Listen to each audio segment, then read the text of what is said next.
അവധൂതൻ എന്നത് അകത്ത് പൂർണ്ണമായും സ്ഥിരത കൈവരിച്ച ഒരാളാണ്.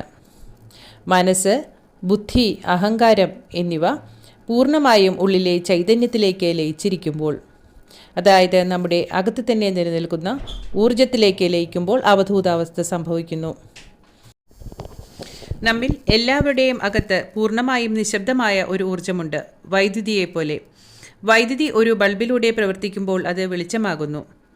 അതേ വൈദ്യുതി വാഷിംഗ് മെഷീനിലൂടെ പ്രവർത്തിക്കുമ്പോൾ മറ്റൊരു ഫലമാണ് ഉണ്ടാകുന്നത്. ഫ്രിഡ്ജിലൂടെ പ്രവർത്തിക്കുമ്പോൾ മറ്റൊരു ഫലം.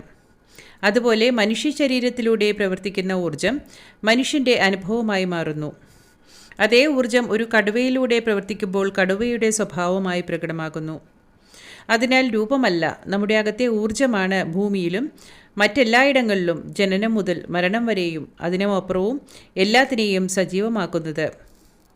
ആ അകത്തെ വൈദ്യുതിയുമായി ബന്ധപ്പെടുകയും പൂർണ്ണമായി സമർപ്പിക്കപ്പെടുകയും ചെയ്യുന്ന ഒരാൾ ജീവിതത്തിൻ്റെ ദൃശ്യമാനമായ മുഖ ആവരണങ്ങളിൽ നിന്ന്, അതായത് പദവികൾ, സ്വത്തുക്കൾ, ബന്ധങ്ങൾ എന്നിവയിൽ നിന്ന് വിരക്തനാവുകയും ചെയ്യുന്നു.